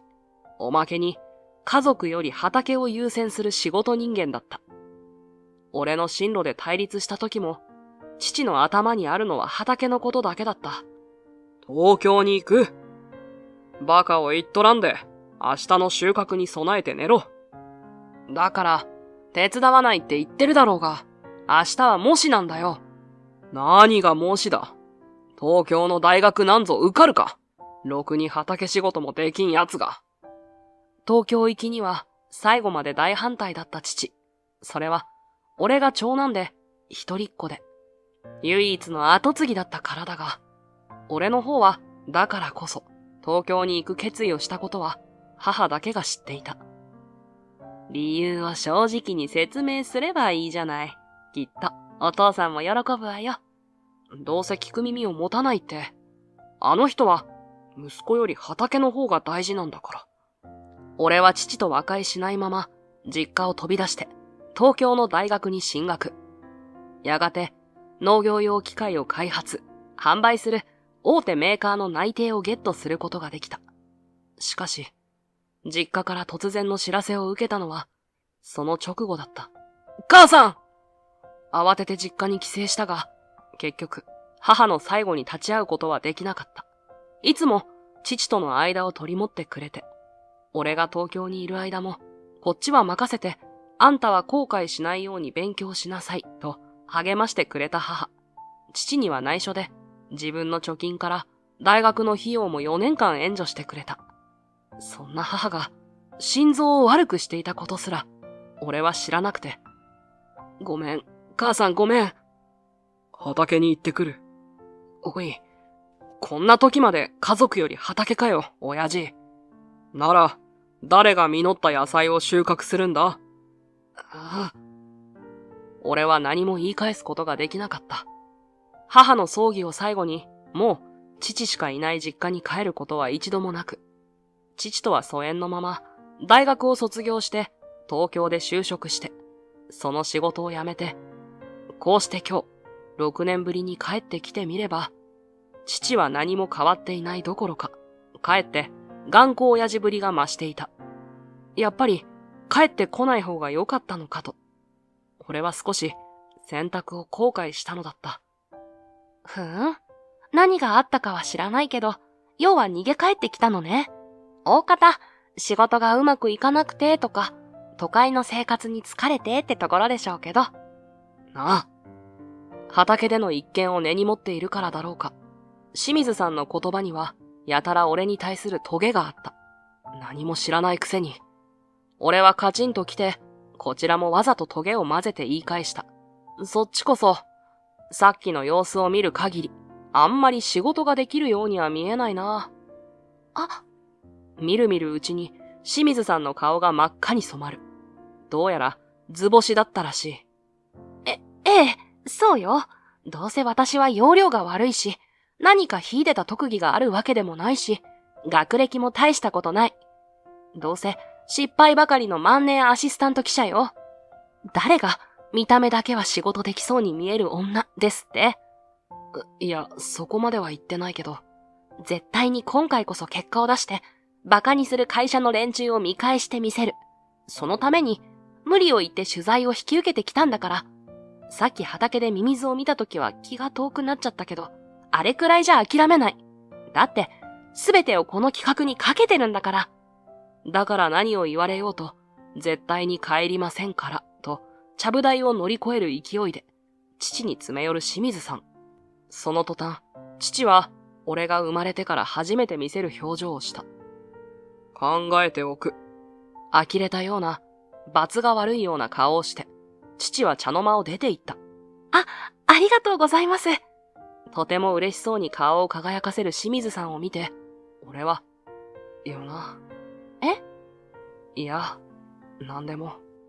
かつて俺が説得できなかった父の心を、彼女は見事に動かしてしまった。それが少し悔しくて、けれど、素直にすごいとも思ってしまって、やっぱり、ほんの少し悔しくなるのだった。その日の午後、家にいてもやることがない俺は、父を追いかけて、無理やり畑にくっついていった。勝手にしろ。俺の顔を見ることもなく、父は吐き捨てるように言った。ふんと不機嫌そうに鼻を鳴らして、一人でスタスタと畑に歩いていく。ああ、そうさせてもらうよ。息子が久々に帰ってきたというのに、嬉しそうな顔一つしない。そんな父の態度にムッとして、俺も言葉通り勝手にさせてもらうことにした。この時期の農作業といえば、これから作物を植えるための畑作り。今は、ちょうど冬の間に固まった土を耕しているところだった。機械化すれば楽なんだけどな。桑を振り下ろしながら、思わずため息が出てしまう。我が家の畑は決して大きくないが、かといって家庭菜園ほどは小さくない。手作業で耕すのは骨の折れる広さだが、簡単に農業用機械の購入を決められるほど収入は多くない。結果、我が家には昔から幸運期一つない。母が元気だった頃はまだマシだったが、この6年間は父が全てを一人で、すごいよな。けれど、一体いつまでこんなやり方を続けていられるんだろう。遠くで黙々と作業する父の姿に、俺は複雑な思いを抱いた。そして夕方、ようやく畑から引き上げる頃には、俺は全身くたくたに疲れ果てていた。いてて、腕が上がらない。たった半日でか、とでも言いたげな顔で、父はとぼとぼ歩く俺を追い越していった。その全く疲れを感じさせない様子と言ったら、とても俺の倍以上働いたとは思えない。まさに体力お化けだ。しょうがないだろ。農作業なんて10年近くぶりだし。ああ、腹減った。そういえば親父、いつも食事はどうしてるんだ？まさか自分で？他に誰がやる？じゃあこれから夕飯の準備を？考えてみれば当然。だが、もう指一本も動かせそうにない。この辺りにはもうコンビニもスーパーもないし、思わず気が遠くなった。その時だった。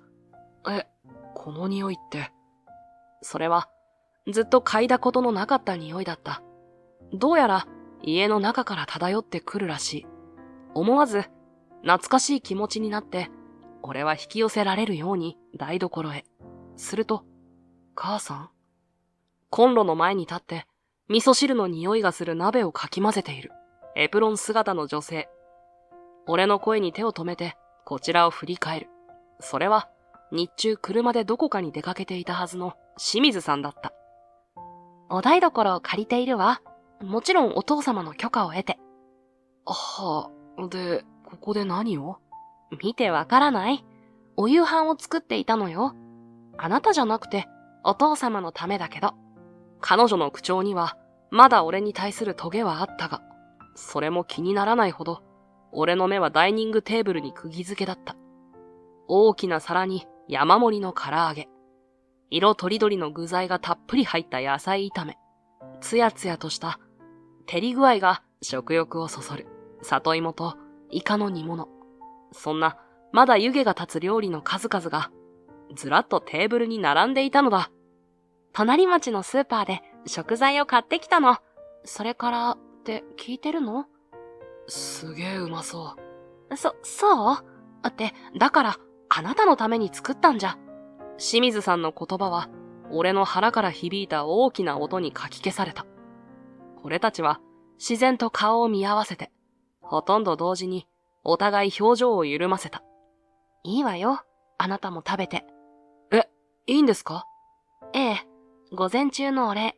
それと、ごめんなさい。誤解したみたいで。うわぁ、助かるな。いただきます。だから、人の話を聞きなさいってば。俺たちが騒いでいると、父も何事かと台所にやってくる。そして、驚いたように目を丸くして、こんなに食い切れるか、と、ぼそっと一言。けれど、それは決して怒っているトーンではなくて、やはり、父の目も、テーブルの上に、釘付けだったのだった。改めて、こちらで取材をさせてください。もちろん謝礼はさせていただきます。ひとまず、こちらに通う間の食事作りで。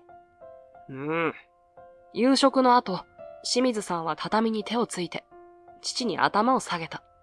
それに対して、腕組みをして眉間にシワを寄せる父だったが、すぐにダメだと言わなかったのは、すっかり胃袋をつかまれてしまったせいだと思う。清水さんの手料理は、それだけ、本当に絶品だったのだ。いやー、本当美味しかったな。全部すっかり平らげちゃったし。明日からどうしよう。俺は料理なんて大の苦手だからな。清水さんのおかげで、俺もすっかり疲れが吹き飛んでしまった。そのお礼にと、さりげなく彼女をアシストする。2対1になり、父はますます眉間のシワを深くして、邪魔だと思ったら、今度こそ追い返す。しぶしぶというトーンの声で、ぼそっとつぶやいた。その途端、清水さんはジャンプするような勢いで立ち上がった。よろしくお願いします。それでは明日、また来ますね。とても嬉しそうに顔を輝かせて、彼女は弾むような足取りで玄関に向かった。そして、あっという間に車で滞在先の民宿へと帰っていった。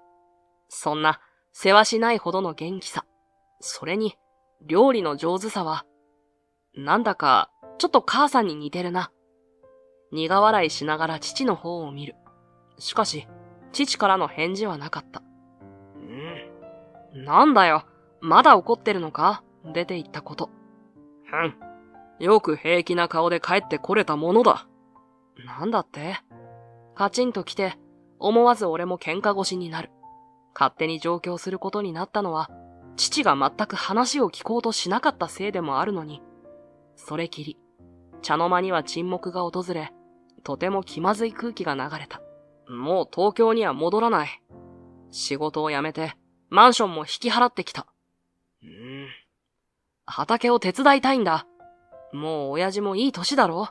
機械も使わず、たった一人で全部やるのは、きついんじゃないかと思って。だからさ、俺も少しは力に。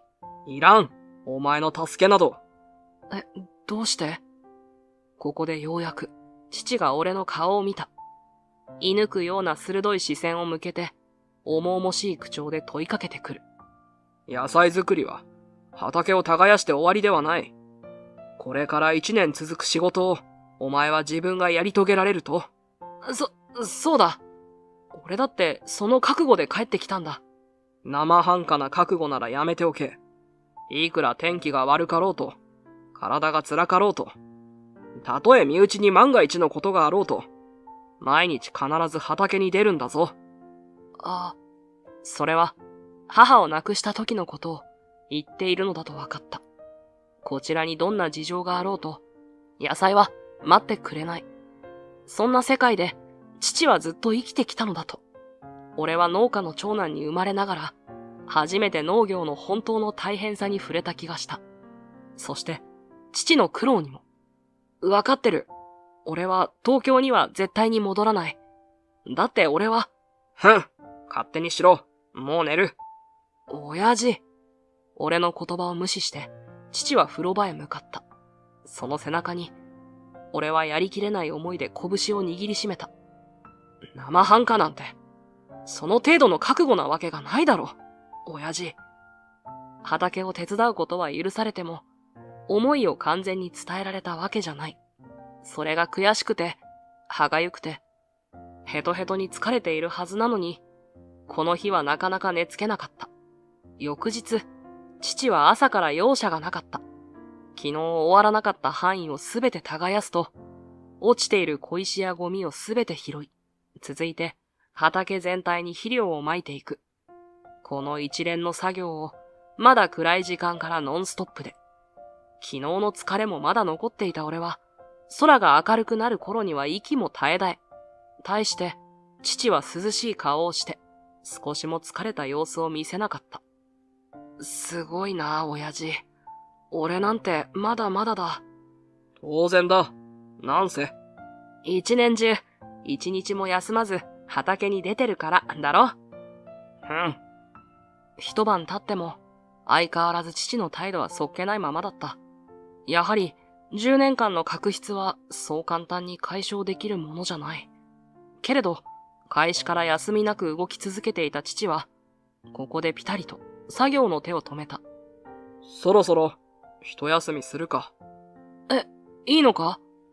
てっきり、この程度でへばるとは、覚悟が足りないくらい言われるかと、身構えていた分、拍子抜けしたとき、遠くから、車が農道を走ってくる音がした。おはようございます。車を降りてきたのは、朝から元気いっぱいの清水さんだった。その両手には食材がいっぱい入った買い物袋を下げている。そして、ホームセンターって朝早くから空いているのね。おかげで一通り揃えられたと思うんだけど、どう？頭には麦わら帽子。上は長袖のポロシャツ。下は動きやすいストレッチ素材のズボン。おまけに足元は長靴まで。そんなバッチリ農作業用の服装を整えてきた清水さんは、俺の前でくるりと一回転してみせた。私、本気だから、この身で農作業を経験して、ありのままの現状を多くの人に伝えたい。多くの人の心を動かすドキュメンタリーを作りたいの。はい。あなたに言われたこと、すごく悔しかった。思い出したら昨日はなかなか寝られなかった。けれど、あれもリアルだったのよね。服装も整えずに足を踏み入れたら、現場で真剣に働く人にどう思われるか、反省したわ。だからありがとうと、清水さんは初めてにっこりと笑ってみせた。昨日は、都会でバリバリ働く、美人キャリアウーマンという雰囲気だった彼女が、今日は服装のせいもあってか、やけに素朴で可愛らしく見えて、俺は、そろそろお腹空いたでしょ？先にお家に行って朝ごはんを作っているわ。卵焼きは甘いのとしょっぱいの、どっちが好き？甘いのが、俺も親父も。オッケー。じゃあ朝ごはんの時、あなた、和春さんも、ちょっとお話を聞かせてくれる？それから、後で作業のやり方も教えてね。はい。なぜか彼女に逆らえなくなったのも、にっこりと笑う彼女が、まるで天使のように見えるのも、きっと、意外に料理上手だった彼女に、胃袋をつかまれてしまったせいだ。俺は自分にそう言い聞かせるのだった。朝食と、少しの休憩を挟むと、清水さんも作業の続きに加わった。日頃から全国あちこちを歩き回っているだけあって、華奢な体からは意外なほど体力がある清水さん。それに対して俺は、疲労と満腹感、それにポカポカの陽気で思わずあくびが漏れる。すると、畑にクスクスと笑い声が響いた。和春さんって昔から体力がなかったんですって。農家の長男なのに。それ誰から？ひょろひょろのもやしっ子だったって。ご近所の方が。今も変わらないみたいね。痛いところをからかわれて、俺は負けじと反論した。今までは屋内で仕事をしていたから、これからは少しずつ体も慣れていくはずだから、体力もつくよ、きっと。どうかしら？今のところ、私の方が農業に向いていそうな気がするけど。それは確かに。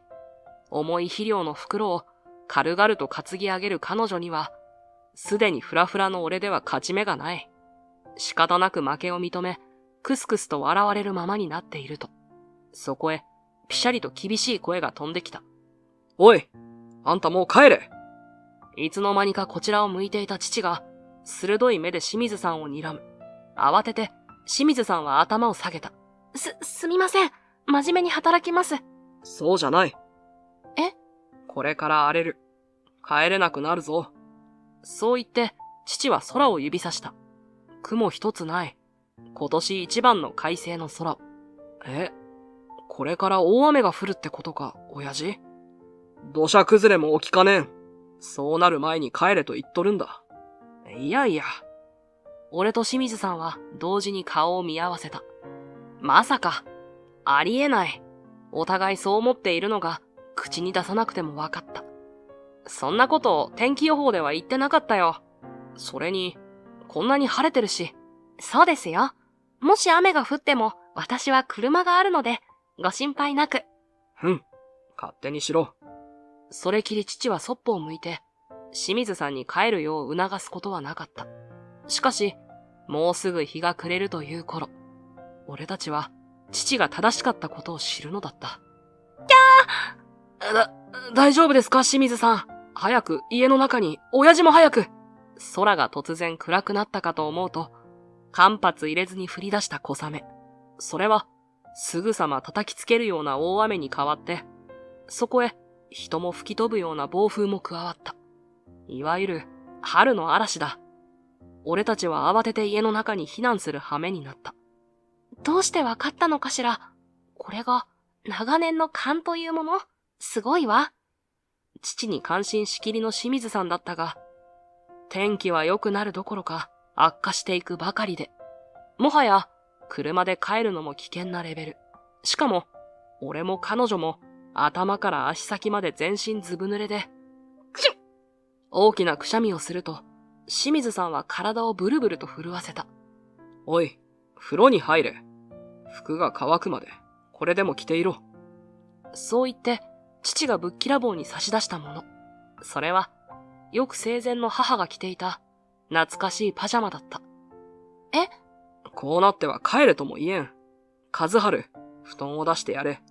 わかった。こうして、清水さんは我が家に一泊していくことに。そして、俺の眠れない一夜が幕を開けたのだった。まず、清水さんは母よりも背が高かった。そのせいで、パジャマのサイズが合っておらず、たまたま近くを通りかかると、脱衣所からかすかに俺を呼ぶ声が聞こえた。ちょうどよかった。ごめんなさい。助けてもらえない？どうかした？俺は瞬時に事態を察した。ドアの隙間からほんの少しだけ見えた清水さんの姿は、サイズの小さいパジャマがぴったりと体に張り付いて、スタイルの良さが丸分かりになって、おまけに下着のラインもくっきりと浮かび上がってしまっていたのだ。悪いけど、もう少し大きい服があれば。すぐに持ってきます。ちょっと待っててください。結局、俺の服を貸すことで事なきを得たが、この時見てしまった光景はいつまでも目に焼き付いて消えなかった。そのせいで妙に気まずくなり、清水さんとも目を合わせられない。挙動不審な俺の様子は、やがて本人にも気づかれてしまった。ねえ、どうかした？様子が変よ。そうですか。目があったらすぐにそらすし、今もこっちを見てくれないし、私のこと嫌い？思わず彼女の方を振り返る。そして、ぎょっとしたかと思うと、途端に心臓がバクバクと鳴り始めた。それは、思っていた以上に、清水さんが近くにいたから。なんて、そうよね。出会い方が最低だったもの。いや、俺は。本当に、あの時は変態呼ばわりしてごめんなさい。それなのに、こんなに親切にしてくれて、お父様に似て優しいのね、和春さん。にっこりと、至近距離で微笑まれて、同時に、髪からふわっとシャンプーの香りが漂う。同じシャンプーを使っているはずなのに、明らかに彼女の方がいい匂いで、そこで俺は限界だった。部屋、お袋が使っていた部屋、布団を敷いたので、今日はそこで寝てください。無理やり話を切り上げると、清水さんを2階の部屋に連れて行く。ところが、母が使っていた部屋は俺の部屋の真上。天井がギシッと音を立てるたび、俺は真上で寝ている女性の気配を感じて、ドキッと心臓が跳ね上がった。まだ起きてたの？早く寝た方がいいわよ。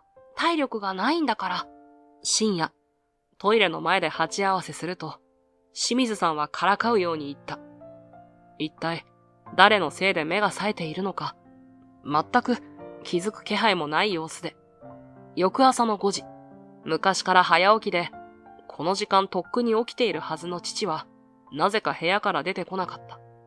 親父、雨は上がったけど、今日はどうする？不思議に思い、父の部屋を覗いてみると、なんと、そこに父の姿はなかった。おはよう。どうしたの和春さん。清水さん、親父がどこに行ったのか知りませんか？え？まさか、嫌な予感がする。慌てて家の外に出て、雨上がりの農道を畑に向かって走る。すると、親父！最初に目に飛び込んできたのは、こちらに底を向けた長靴。そして、仰向けに倒れたまま、苦しそうなうめき声を上げる父がそこにいた。親父、どうしたんだよ？大丈夫か？畑、水、足が滑って。畑に雨水が溜まっていないか、心配になって様子を見に来た。すると、泥で足が滑り、思い切り腰から下を打って動けなくなった。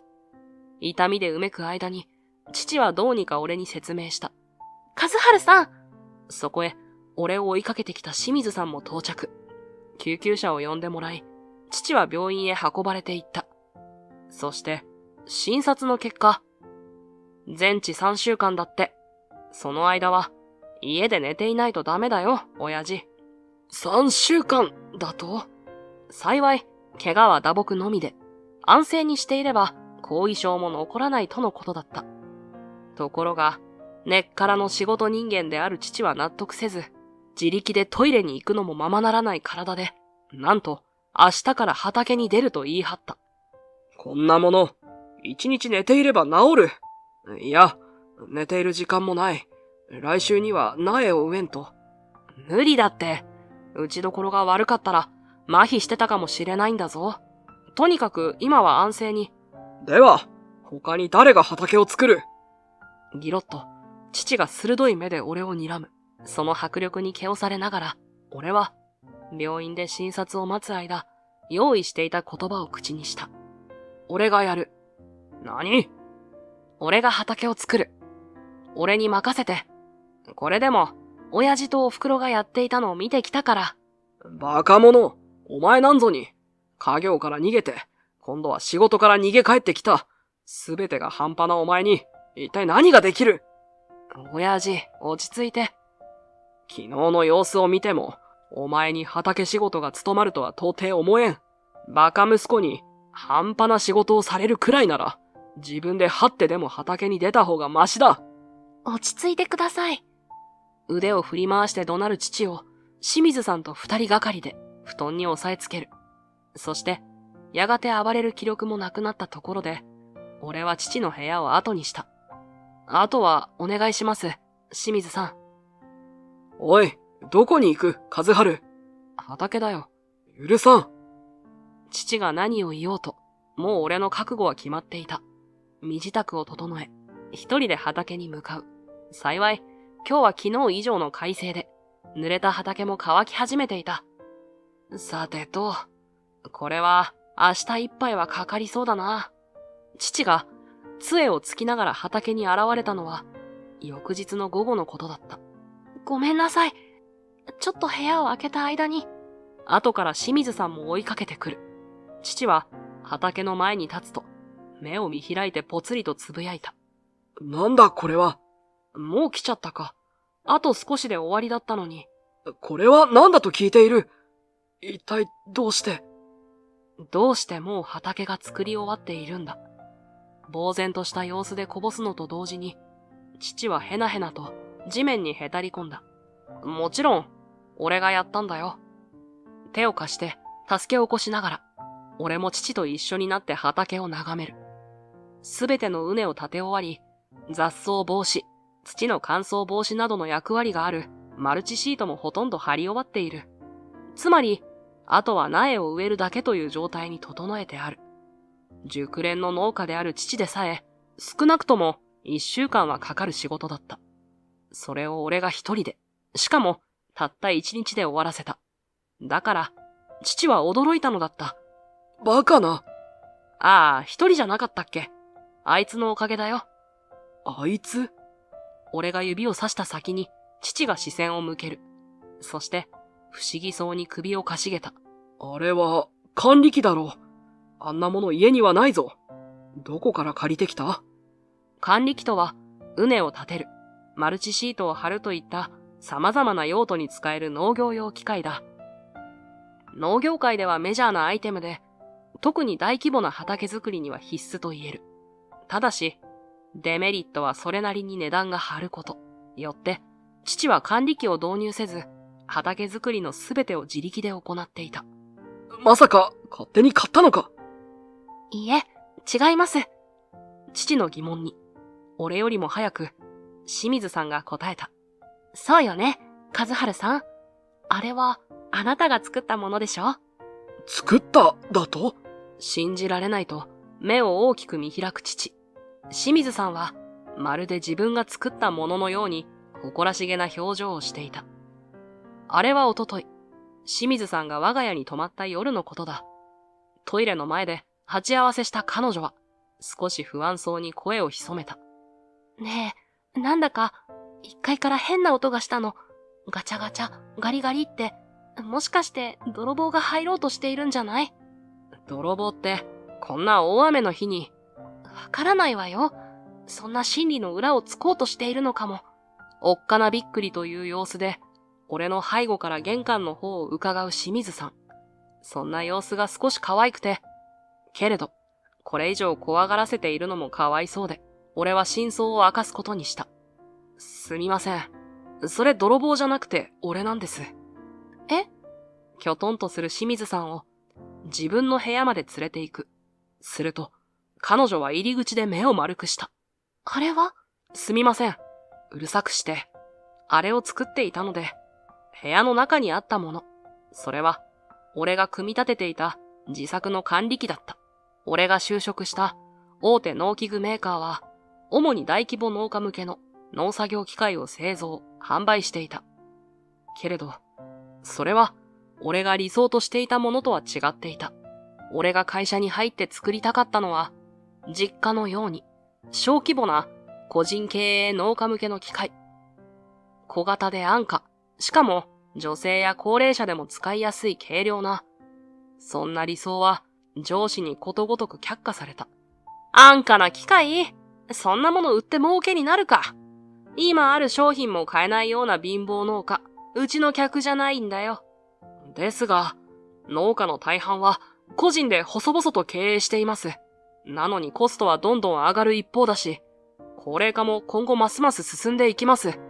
農業の未来のために必要なのは、お前の提案は採算が取れない。以上。わかりました。俺が東京の大学で工学を学んだのは、父をはじめ、故郷で頑張るベテラン農家の姿を見てきたからだった。後継者になる若者がどんどん減る中、みんな長年培ってきた知識や経験を活かしながら、どうにか地域の農業を守ろうとしている。けれど、それもいずれ必ず限界が来る。だから、俺は誰でも手に入れやすく、かつ使いやすい機械を開発して、みんなを助けたかった。それなのに、そんなに農業の未来が心配なら、君が困ってる農家を回り歩いたらどうだ、大山くん。君が機械の代わりに手伝えば、なんとコストはゼロじゃないか。お前確か貧乏農家の出身だったか。こんなところにいないで、さっさと後を継ぎに帰ったらどうだ。早くしないと、潰れちまうかもしれないぞ。会社の上司や同僚は、高価な機械を大規模農家に売って儲けることしか考えていなかった。誰も農業の未来なんて考えていないどころか、農業をしている俺の実家を馬鹿にして、そんな環境に耐えられなくなり、俺は会社を退職。個人で密かに開発を進めていた、小型で安価、かつ軽量な管理機のパーツとともに、6年ぶりに故郷へ帰ってきたのだった。親父、俺は確かに仕事から逃げてきたのかもしれない。だけど、それは俺の仕事じゃなかったからだ。俺は最初からこの家のように小さな農家の助けになりたかった。だから反対を押し切ってでも東京に行ったんだよ。和春。ではお前はいつか必ず戻ってきて一緒に農業をやるつもりだった。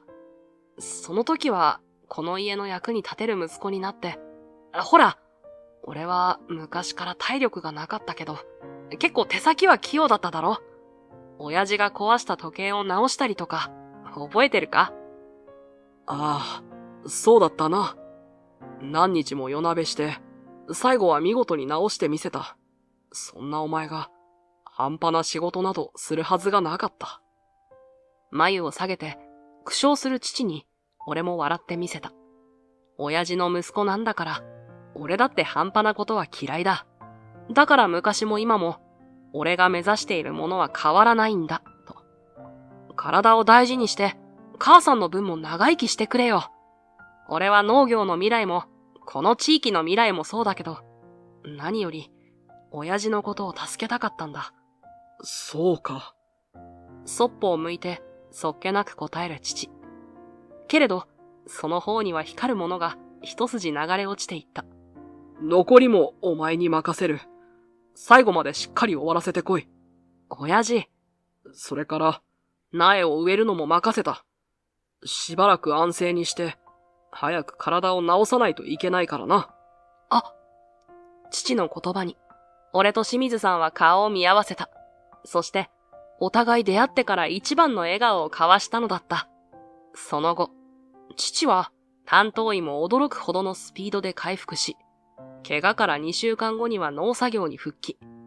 まだ体がうまく動かない分、口でビシバシ俺を指導するようになった。そこの苗は、土のかけ方が甘かったな。この畝は水を与えすぎだ。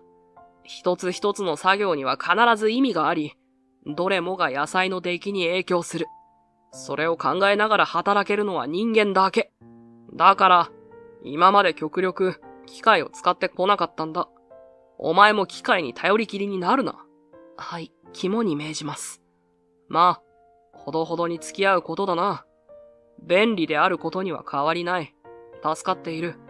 あ、もっと野菜作りを勉強する。もっと便利なものも開発するよ。ほどほどにな、お前も。俺たちは今、10年間の溝を少しずつ埋めている最中だ。俺は父に野菜作りを学びつつ、機械を導入できるところは導入して、自分にできることで父を助けている。そして、そんな俺たちの様子を清水さんがハンドカメラで撮影している。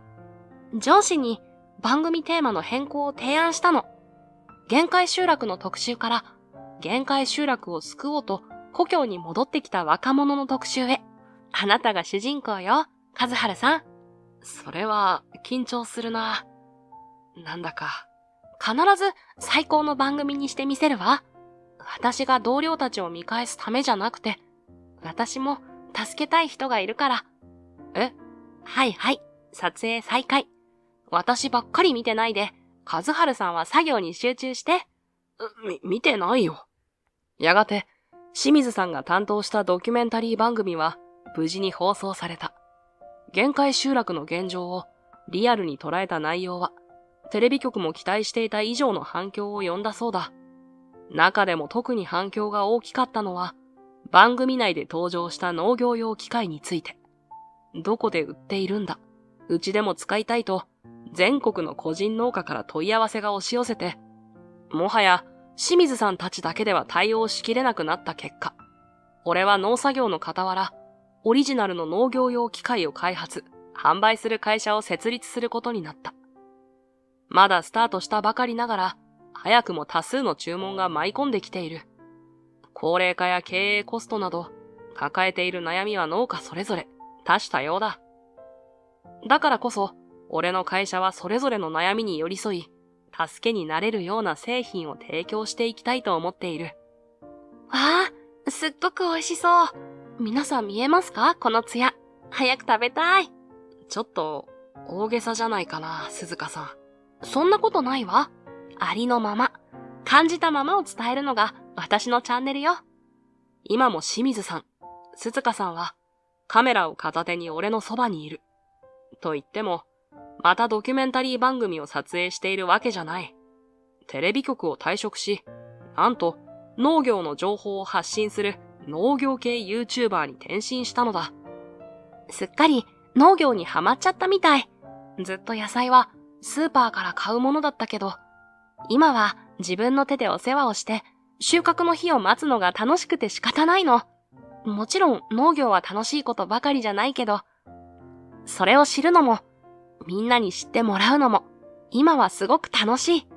すっかり日焼けした鈴鹿さんは、目をキラキラさせながらそう語る。今では彼女も父の弟子として野菜作りを学ぶ一人だ。むしろ、俺よりもセンスを感じるとかで、父には可愛がられていたりして。親父が後を継がせるのは、もしかしたら鈴鹿さんだったりして。その方がいい気すらしてきたよ。何言ってるの？和春さんこそ畑仕事をしているときはすごく楽しそうよ。好きなんでしょ？野菜を育てるのが。うん。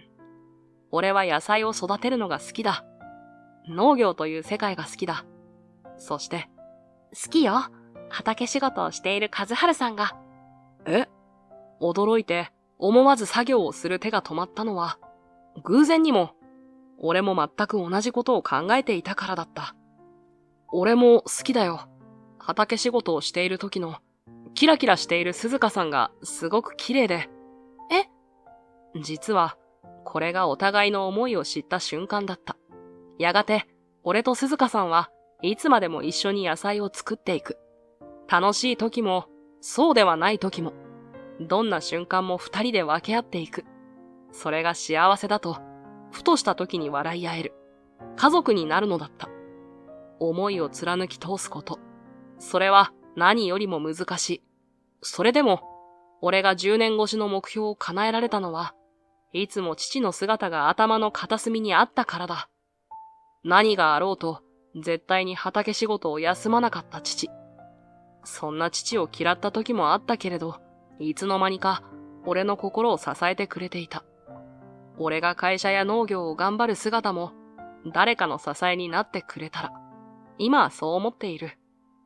何かを諦めそうになっている人が、頭の片隅に思い浮かべて、もう少し頑張ってみようと踏みとどまってくれる。